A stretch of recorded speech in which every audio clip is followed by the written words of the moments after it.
Hello, this is Denny again. For those of you who have been wondering, this is my fabric storage system.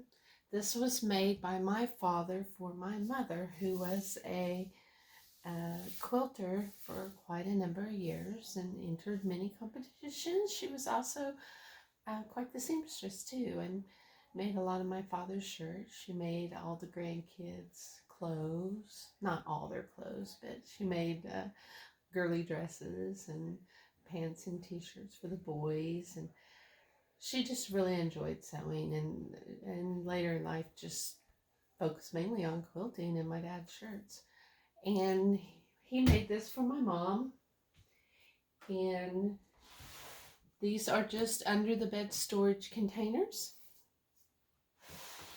and she had separated them in color, which I continue to do. Some of these still have her handwriting on them, which I enjoy, and some of them I've adapted a little bit for my own purposes. I have put scrapbook paper in front, and that was because I was living in a high-rise and it was all windows, and I didn't want to take a chance on any fabric getting faded, because it will get faded. Even some sun will fade them. So I used one sheet and cut them in half, put them in here, and just kind of rounded the edges a little bit to protect the edges. There you go. I had blue paper in the blue slot there, and black in the black, and just kind of had fun with it, with the scrapbook paper I found. I believe I bought that at Michael's, where you can buy a sheet at a time. It's just a few years ago, so you can tell some of it's a little worn out. This one with the polka dots is my novelty fabric. And I just have all sorts of stuff.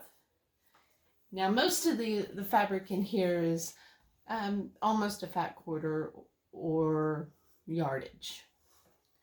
But things like my novelty fabric, I will keep smaller pieces in here, because this is something I'll use in like I Spy quilts for the kids or something like that, and I just need a little fussy cut square.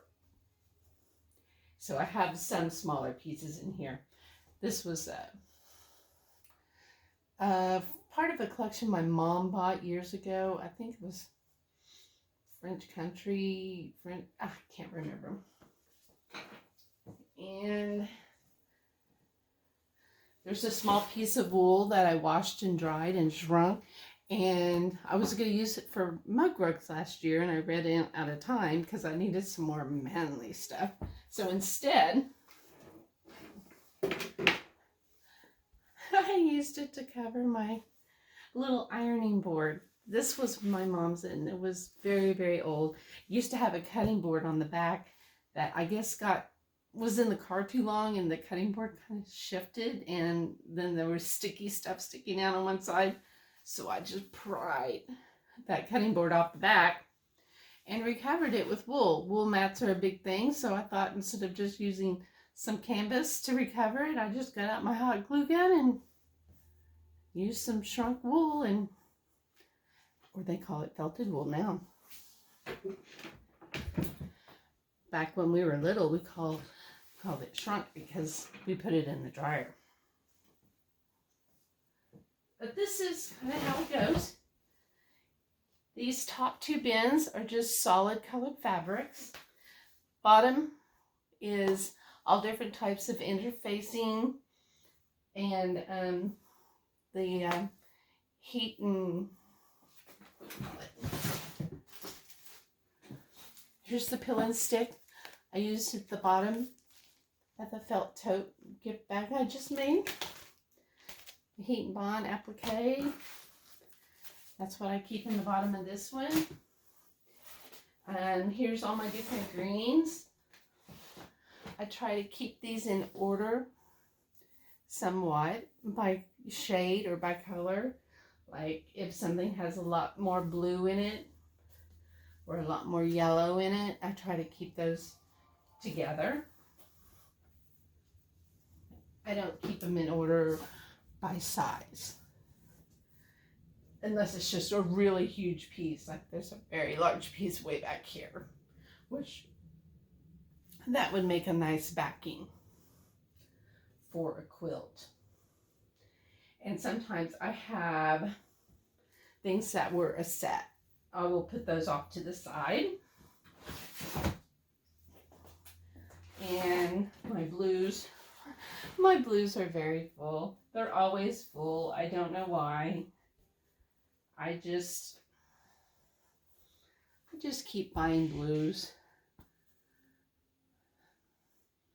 I mean, they're so fun. Look at the little gold in there. It is so pretty. The peacock, little Asian fan looking one. It's just fun.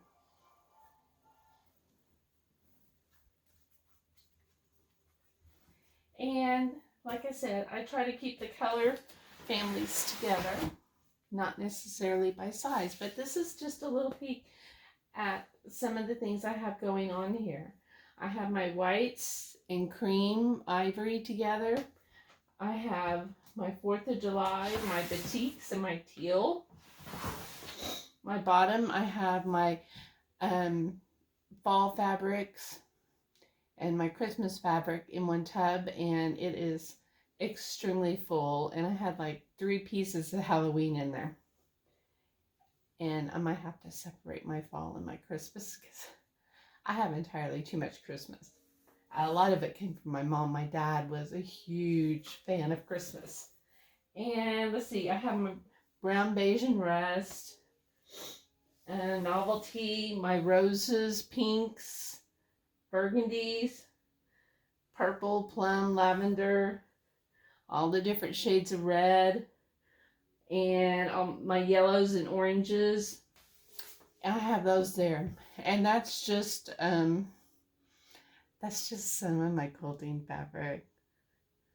I have a whole nother cabinet out in the hall. If you watched my Halloween table topper, that whole black cabinet in my front hall, that's full of large pieces of fabric.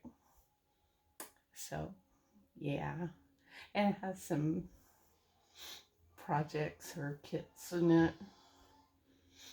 Yeah, I've got some. Not as much as some people, but yeah, I have some. And in my closet,